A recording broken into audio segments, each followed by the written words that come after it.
Again, thank you so much for joining us today. We are a magazine and a cultural platform called Fête Chinoise. And I started this 10 years ago because I felt like Chinese Canadians in Canada always have a distance between their heritage, culture, and then mainstream lifestyle.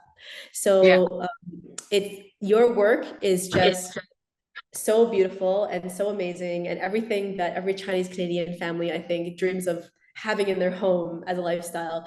And so, we do a signature event, we do a luxury magazine, we do many little projects to celebrate Chinese heritage here in Canada. We're just so honored to have you speak with us today to talk about obviously the collection, but just to share some of your perspectives with Canadian readers.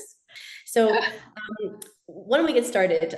So we'd love to hear about you, as a designer, and so that our Canadian audience can learn more. You come from a very, very artistic family, and started engaging in art at a very young age. How would you describe your encounter and relationship with art? Yeah, I think you maybe learn a little bit about my family, my childhood.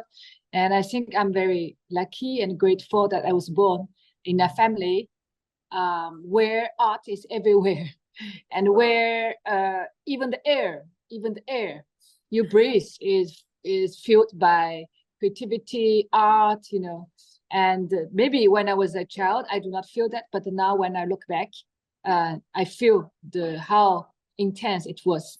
And my grandfather was a great artist.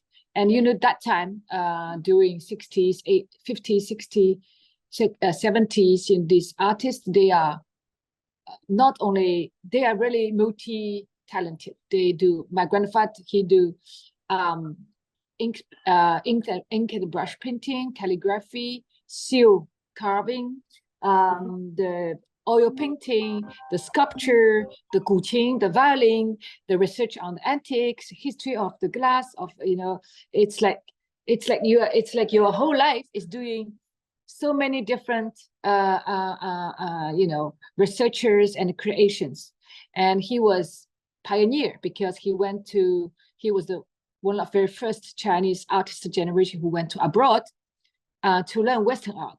In China, he learned ink and brush painting, calligraphy, silk carving, etc. And then he went to abroad to learn sculpture, oil painting, it's Western art.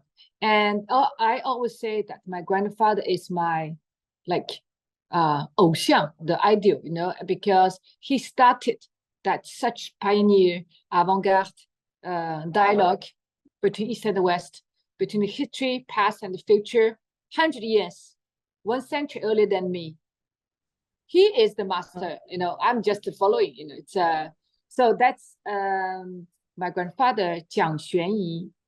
Jiang 就跟我一样 same like me. Jiang Xuan is like 那个玄就是悬念的悬，怡 is 竖心旁一个单人旁一个台湾的台，蒋玄怡。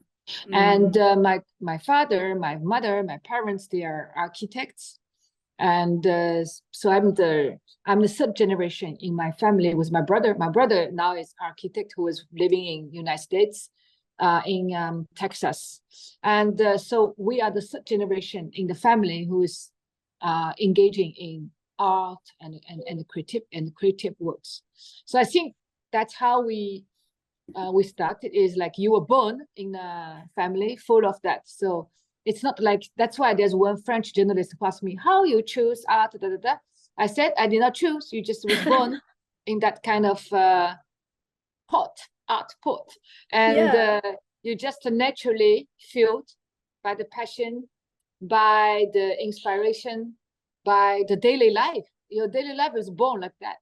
When I check my photo that when I was childhood in the albums with my brother, we were always on the way to somewhere to paint, or we were painting, or we in the park at home, in master's house, we were always, it played such an important role in our life. And so I think I'm very lucky to have this kind of family heritage. And the biggest heritage that I joke with my friend to say we are the richest family is not from the financial rich, is really the spirit richness. My grandfather, before he passed away, he wrote to my brother and me a book about the secret of art, the secret of being a long-lasting, long-life artist. The human being quality is even more important than your technique, because after a certain time you have technique, and after is your human being quality. And he always told me to go far, and to keep going far, and to keep moving forward. Two secrets that I can share with you. One, being humble. Always, whatever, however, how successful, how famous you are, whatever, be humble. Secondly, be generous. The generosity is not only related with finance, the generosity also people. You know, you be generous with others and be generous with yourself. And so that's the two secrets. And yeah, that's why I think, you know, I was my brother, we are very lucky. And then when at the age of 6, my brother was 8, you know, we were invited in Beijing to hold our first duo exhibitions. And after that, we followed two really famous Chinese art masters, Chen Shifa and Han Tianhen. Chen Gonggong taught us the paintings, and Han Tianhen taught us the calligraphies. So I have a very deep, not training, but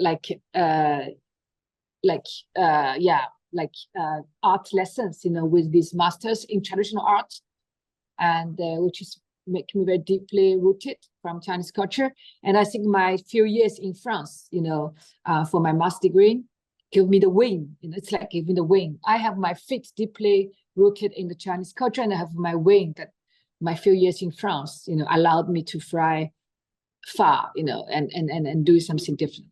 So that's how, you know, my culture environment. Wow, that's like full immersion and into the art world the second you were born onto Earth.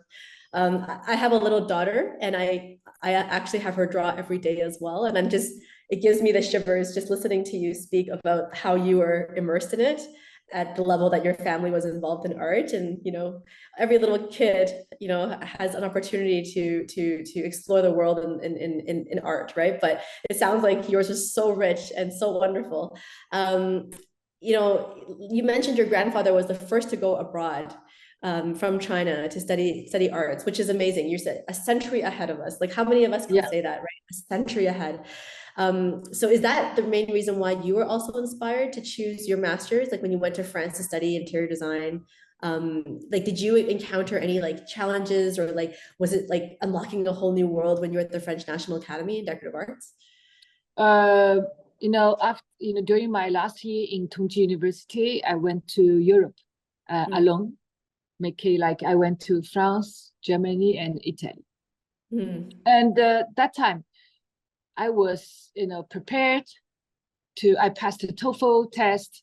I was accepted by one of the best art school in United States. So everything was arranged. I have a not sponsor like that time. How you call that? Scholarship, yeah, something like that. And so I speak some English because I passed the TOEFL. So everything's ready that I should go to United States. And I have my brother there, and I have my father, who is a famous architect, and he knows some American architects who can take care of me. So the life in the United States is wonderful normally. But I made my first trip in Europe, and I was deeply touched, emotionally touched by the power of art. And just give you a simple example. In university, we learned about the architecture of Le Corbusier. And the church, he designed Ronchamp Church in a small village. So we made the models. I remember in the university, we made the models, study models. We learned the drawing, the proportion, you know, the idea, the concept, everything. And then during that trip, I went to that little church, you know, which is not in the main destination, but I went because I really want to see and feel. So I went to the Ronchamp Church. I sit down, and 5 minutes afterwards, you're just crying. That make you understand how powerful it is if it's an exceptional, creation. You understand the power of exceptional art of exception, design of exception, architecture of exception. Then, which means you understand you don't need language, you don't need whatever different language, age, nationality.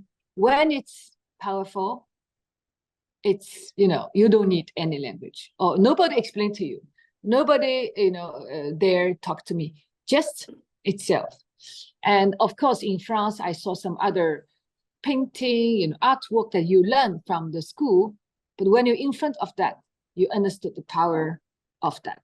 So I told, and then that time I spoke English in Europe, then I told myself, you should come to France.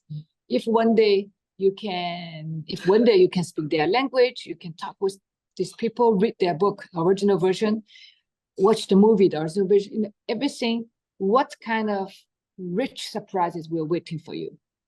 So then I came back. I told my parents that I will not go to United States. I want to go to France. But if you were my mother, you compare United States, best school, scholarship, family, connections, and everything's, and the daughters speak English. It's fine. France, no language, because I did not speak French at all. No language, no school, no family, nothing. Only unknown. But in the end, they supported me, and they really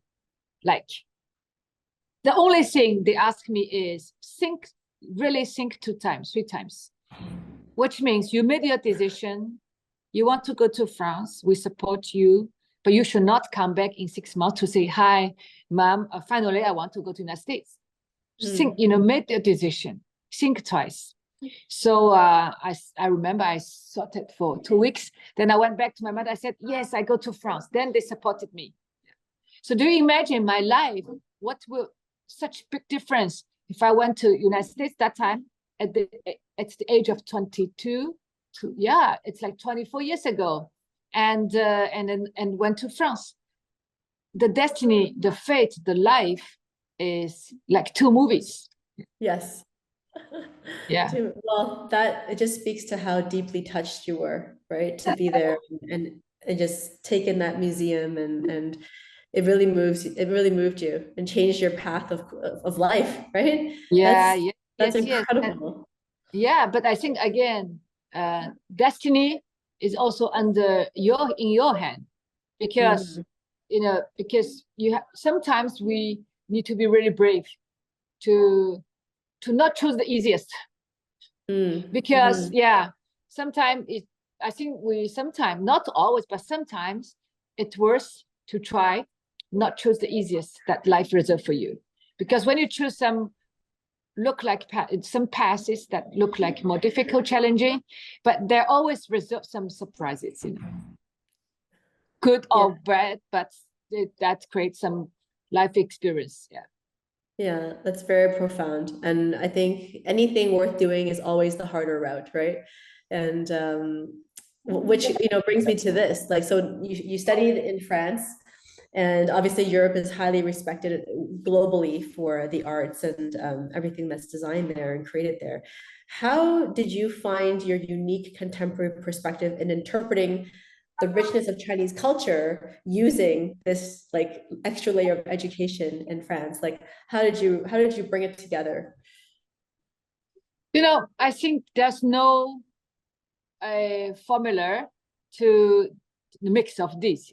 Again, I think I'm lucky to follow the Chinese traditional art masters, and I learned a lot from a very young age that allowed me to have a deep root. Root is very important. More contemporary you go, more avant-garde you go, more important the root it is. How deep you are rooted, how far you can go, how high you can fly. So I think this is the essential. And of course, my few years in France, which allowed me to really believe everything's possible, you know. Sometimes you lose, sometimes you win, sometimes the result's good, sometimes the result is not good. It's okay, but you have to keep trying and be there to try something new, you know. And that's why I said the two things my grandfather passed to me. The second is generosity. Generosity is also be generous to yourself, you know, to be daring to create. So something new, not repeating yourself because it's successful. Be daring to go. That's kind of generosity. To art, be generous to art. And so in all my creation, painting, sculpture, monumental installations, the designs, I think whatever the most important is, again, I said, I have two like brushes in my hand. One, for me, in the creation is time. Time. Second brush that I use very strongly is emotion. Okay. So you can see whatever I do from my early age of art, and then the furniture, Shanxia, and then now I'm doing with Roche Bobois and at Musée Guimet, it's opening tomorrow. I always go back to the future, create the future from past. Create the future from past, which means you go back to history, to the Asian civilization. The deeper you go, you maybe the further you go from another way. And I always find inspiration from traditional poems, traditional craftsmanship, you know, the know-how, the art of living, the story, the philosophy. We had such rich like heritage. And how to create the future, the contemporary, edgy creation, art or design from that heritage. That's my journey, you know. I always go back and create the future from, it's like this and this, you know. You go down and then back, you go up. Okay. And I believe the power of heritage, you know, it's very powerful. And yes, I'm just so incredibly dumbfounded that we're connecting today, because you sound like the hero that we've been looking for. You know, behind me, these are all our magazine covers, and every edition we spend almost like up to 500 hours just perfecting the cover design, and we reach back into Chinese culture, and then we try to push forward as well. And you know, in Canada, we're very different, right? Like we're a young country.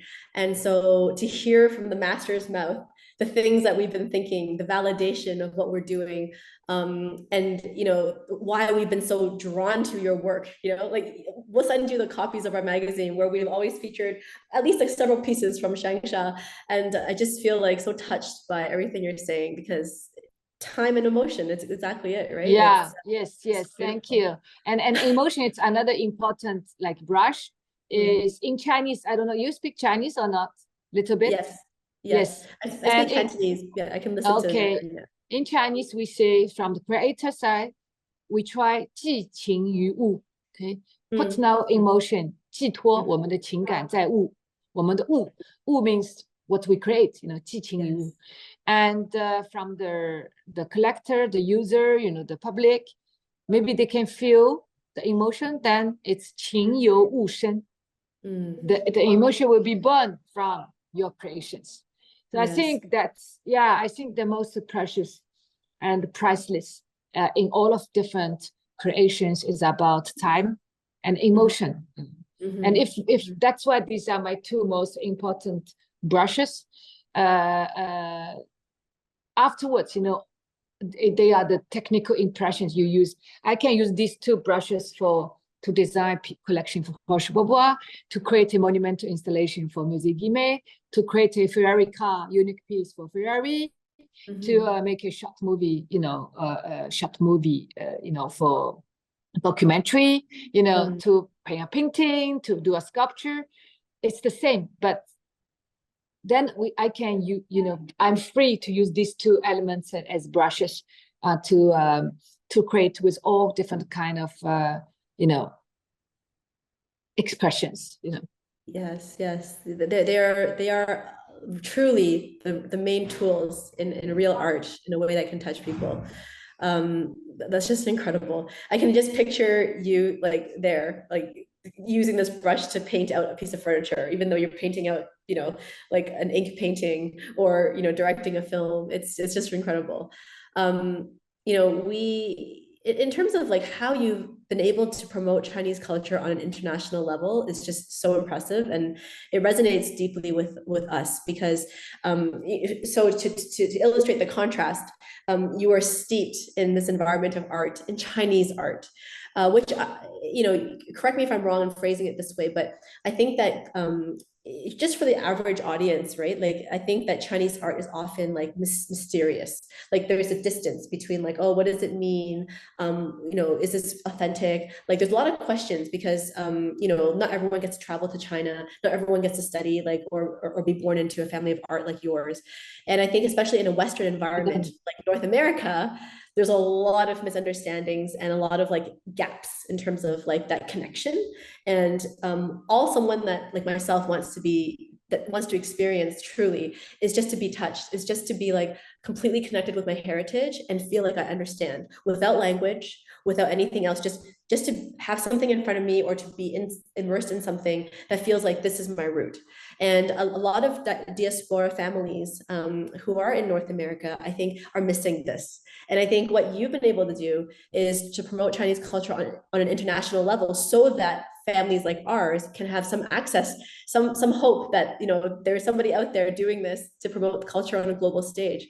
So, you know, what would you say to encourage other people who are maybe not creating furniture, maybe not creating what you're creating, but there are many people doing like art of different forms globally, especially those like us who are from the Chinese root, but there's this distance. So how would you encourage them in terms of like advice or inspiration? You know, I think, you know, I always saying that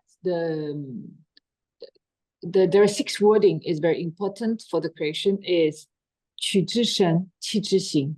We should keep the spiritual heritage of our heritage, but not take the elements, because the elements, they are physical. When you use that, we lose the depths of imagination, and you are imposing a Chinese elements.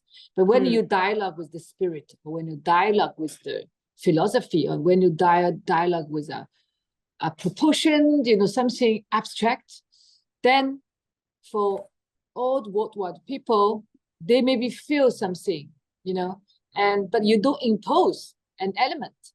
And I think that's the secret of interpreting Chinese inspiration, you know, with, you know, share with the worldwide. It's like our culture is very rich. Our culture is very, how to say, deep and lots of inspiration. But when you present, when you share to the international, you know, on the international stage, it should be, it should not that we impose that. It's a kind of dialogue. It's an invitation.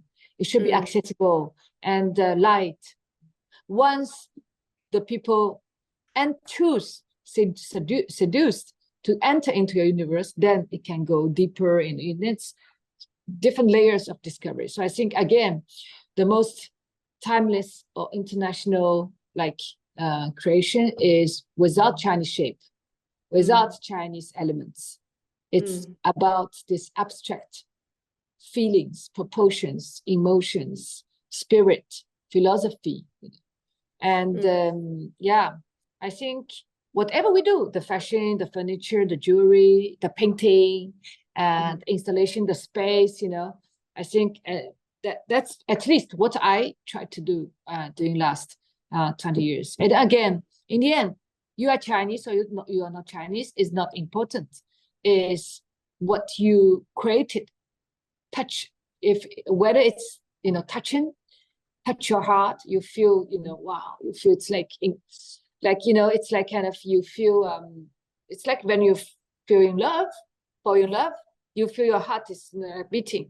It can be surprised by an extremely light material, the lightness. It could be touched, your heart could be beaten faster by that, the sound, you know, wow, it's incredible. The extremely refineness, all the smell, all the taste, it can be everything, but I think we should avoid the direct shape.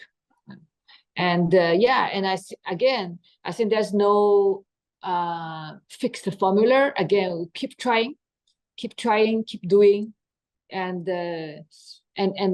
within time, suddenly you find the magic formula even. And in the end, this magic formula is not a formula, because each time is different. When you find the right one for this one, when you do another project, it will be another one. And it's so spiritual. I love it. Like it's like the process of life. Like the way that you're just talking, I think is like so many people need to hear from you. So tell us like about this Roche Bobois collaboration. So, bamboo is commonly seen as a medium that, obviously in Jiang Qiong Er's products, which you've designed before. And in this collaboration, bamboo is expressed very artistically and yet very abstractly. Can you just elaborate in your own words, just the concept behind this collaboration? Yes. So the collection called Bamboo Mood, I did not call it bamboo, because I'm not talking about bamboo as the material, as the craftsmanship. I'm talking about inspiration from bamboo. Yeah. And you are originally Chinese, you know how important bamboo it is in our culture, in different poems, to describe people, 君子, to describe 节节高, that it's getting better and better, the life. Yeah. And also the spirit of bamboo is 坚韧, a kind of, when the strong wind, typhoon comes, the bamboo will bend, but it will come back.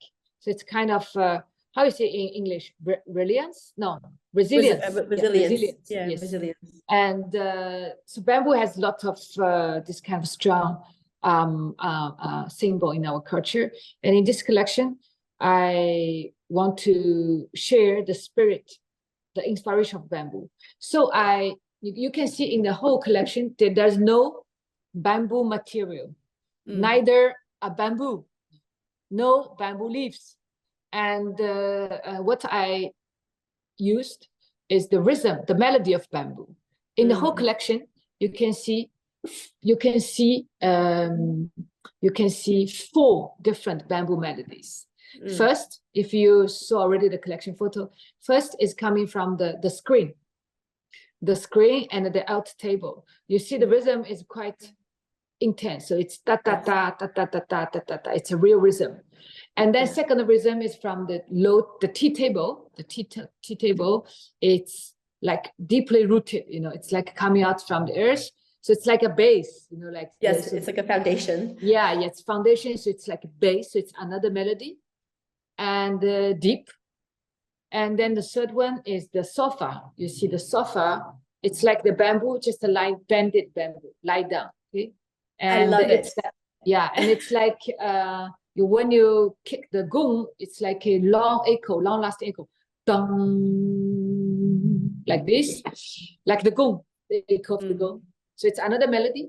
And then the last melody is the rug. It's coming from one of my painting, and you can imagine the bamboo forest with a blow of wind that the bamboo weaves is dancing, so it's dancing bamboo. So it's the rug. So all of these 4 different rhythm, like melody together, I want to share the poetic, the poetic side of bamboo. But I do not want to impose bamboo.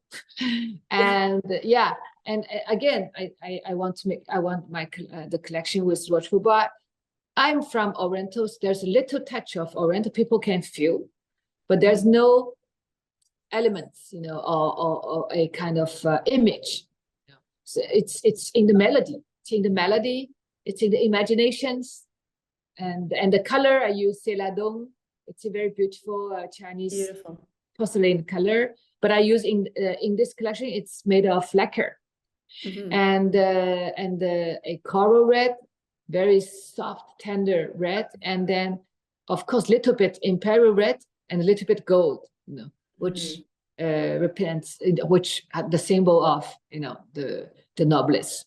And so that's how, if to make the simple, that's how you know, the inspiration of Bamboo Mood collection. Okay, first of all, I love it. That sofa, I need to purchase it for my home. I'm actually currently renovating, but I love what you said about like it's the rhythmic dance, right, between all these sounds of the bamboo forest that you've done using different materials. It's not bamboo, because I think it really lifts the audience. When I say the audience, it's the global audience, out of that being stuck, right, in what, like you said, Chinese imagery is this, and then you put it somewhere. No. It's like you completely reinvented it and made it into poetry. And yet there's just a touch of Orientalism, like you said, like you can see it in there, but it's not like spelled out, which I think is amazing. You know, it's a funny coincidence. Our last two, so every year we have a charity campaign for Mid-Autumn Festival. And we also have another gala for Chinese New Year. And the interesting thing is the last two colors of our books were exactly this coral orange and the celadon. So the two bags that we've been using, I don't even have it on me, but I'll show it to you. But so when we opened the collection, we thought, oh my goodness, like we need to put these in a photo shoot together, because our last two magazines and the bags match this completely. And so we just felt this huge magnetism towards you. It's amazing. And can you tell me, like, how do you think like Western and Eastern audiences might perceive this or feel? Like, if you're a Chinese audience member, let's say you live in China and like you've been immersed in like traditional arts your whole life, how do you think they perceive this collection? And then how do you think someone, let's say, living in New York, maybe in your brother's studio, like, and they're picking furniture for like a beautiful new penthouse, like, what do you think would be the two different dialogues in terms of like how people experience this collection? I think for the moment, I don't know. You know, it's like this is an offer. We just launched the collection in Milan during the design week, and Roche Bobois will launch the collection next week in Paris, in France, September in China. I think again, you know, that's the surprise of the market. But I'm convinced that time and emotions, this kind of inspirational elements, there's no boundary of nationality, of age, and you know, religions, and where you live, you know. And I think many people ask me what is the cultural difference gap between France and China, between West and East? I keep telling my friends who ask me this to say, first of all, I don't think there's a cultural difference. And fundamentally, there's no difference. There's only the different expression of the culture foundation. Deeply, I think whatever you are France, you are Chinese, you are Canadian, you are American, you are from Dubai, Japan, you know, I think the human being, the mankind, we are all looking for beauty and love. And of course, health is very much. But if we are healthy, then we are looking for beauty and love, and whatever nationality you are. But so that's the same for me. The foundation of the culture is the same, but there are different expressions, different way of expressing love, different style of expressing, you know, the beauty, different style. That's diversified, but the foundation is the same.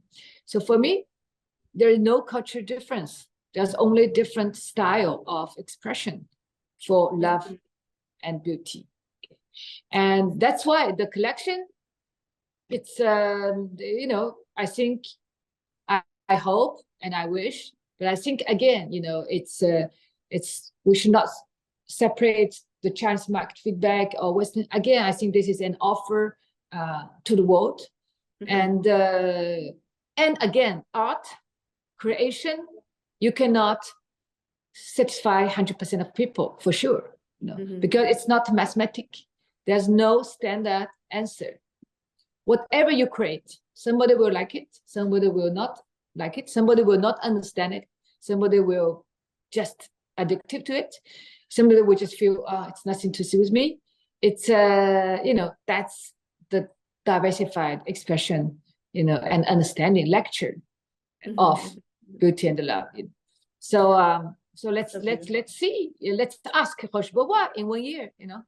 Yeah. Well, it's interesting because I was going to say that, you know, because I deal with this subject matter all year round, right? To me, it's always about, like, if at Chinoise in Canada, we try to nourish the community of Chinese Canadians here, but also welcome every other culture into our culture, because that's I think what is hard when you're in a country like Canada, was very young. Many different cultures are here. It's very diverse, but everybody wants to be rooted. Everyone wants to feel the feeling of that piece of bamboo that you just described.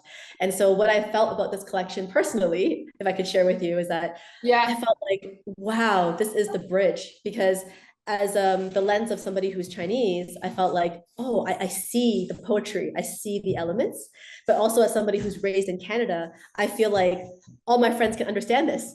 I think they can put it in their apartment. It's not going to be like too mysterious or too, you know. And so I feel like it's so well balanced. And I was so touched when I opened the images, and I just thought, wow. And speaking of that, like I think that speaks true of Roche Bobois in terms of the commonality that you share with them, right? Like I think you said love and beauty. And like, is that how you feel about the brand too? Like when you collaborated with Roche Bobois, what common grounds did you find right away? You know, you had the sparks. I think a beautiful project is also always very important to work with a beautiful team. For me, each project, each cooperation is a beautiful human encounter. The result of human encounter. For example, Shanxia was a beautiful human encounter between myself and Mr. Patrick Thomas, who was the CEO of Hermès World, and Pierre-Alexis Dumas, the creative director of the Hermès. It's a human beautiful encounter. Then you start the creative project, you know. And for Roche Bobois, same. I really appreciate the team of Roche Bobois, and it's a great pleasure, you know, to work. They are very dynamic, creative, you know, joyful, you know, sometimes funny, you know, very efficient. And we are very, like, we share the same energy. It's very important. And I think Roche Bobois is a house, a maison, with generosity. That generosity allows Roche Bobois to include, to bring inclusion of different stories, different creators, different culture influence, different inspirations. That inclusion, you know, I think is coming from generosity, and the not only the brand DNA, but also the team who is carrying on the DNA of the brand. So so that's my impression, you know, my experience with Roche Bobois Corporation. Yeah. Yeah, no, you can feel the energy of what you're saying, as I'm literally right next to your image on screen. I have a beautiful living room with the bamboo and all the screens there, and I can just feel the conversations you must have had, and you know how exciting it is for like audiences who do follow Roche Bobois and also follow Shanxia to have this collaboration magically come together. It's just incredible. So so for the carpet, you mentioned that it comes from one of your paintings, right? So Yeah. what was can you tell us, like, what was the medium of the painting, like what kind of paints and like what kind of materials you worked with to invent this really beautiful carpet? This carpet, I used a mixture of oil painting and water, like ink. So it's oil and water, you know. And the oil is coming from West and water, ink from Oriental. So my painting was already a kind of dialogue. And I think with the Roche Bobois team, we use different weaving technique and different relief, different material, different fabric. We'll bring different light, you know, the light with different shining matte, you know, different reflections. And yeah, I'm very happy to discover that, because it's one painting is flat. Then when you weave with reliefs, then it becomes like a landscape, you know. Yeah. I got one for my home. Very nice. Yeah, no, it exactly what you just described. It's like it's flat, but also a landscape. It's got this dimensionality to it that is really nice. Yeah, thank you so much. And just so that you know that I wasn't just telling you, my team member brought it down. See, the most recent one was the coral orange. Yeah.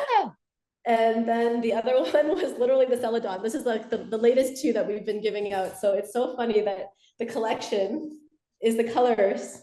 Wow. So like I said, when I opened the files, I just thought, I can't wait to talk to you because it's like, wow, great like choice. We matched it. So thank you so much for your time today. And I've, we really appreciate you sharing your story with the Fête Chinoise audience. Your approach to art and the way that you just live and breathe it is a breath of fresh air to so many people around the world, and an inspiration. Thank you. And here all the time, but thank you. Thank you very much. I think, when in your article, in your sharing, we can invite all the Canadian friends, the Chinese in Canada or Canadian friends, when you come to Paris, you are really more than welcome to Place d'Iéna, the Guimet Museum. The Musée Guimet is the most famous Asian art national museum in Europe. And I just finished a monumental installation on the whole building of the Musée Guimet, which means it's from outside. It's the first time in history that a national museum invited an artist to do that kind of monumental scale installation. I created the caves, the monumental caves of 21st century, where there are 12 mythical creatures who live inside, who are calling for 12 collective value of human being today, calling for peace, calling for time, nature, wisdom, freedom, exploration, bravery, and equality, fraternité, love, 12. That I think it's so important to pass it on. And there is on the top of the building, you have 6 grottos that the mythical creatures live inside. They are giving hours every day, every hour, like the church, day and the night. So I think if anyone come to Paris, because my artwork will be inaugurated tomorrow, and and stay till next year, 2025, February. So if anyone come for Olympic Games or for other opportunities, maybe you can invite them from your article, from your magazine, from your media. Invite everyone, come to Place d'Iéna, Musée Guimet. Or if you go to Eiffel Tower from 280 meters high, you will discover the whole Paris landscape. There's only one little touch in red. That's the Musée Guimet. That's my installation. And yes, yeah. So that's an invitation for all of your audience. Thank you. Well, congratulations. This is like you said, a monumental installation, and yes, we can't wait to send people there and also see it ourselves. And yeah, would love to see it in person, right? Just to like stand there and take it all in. So congratulations. Thank you very much. We'll keep chatting because I think there's more to do. Thank you. Okay, thank you so much.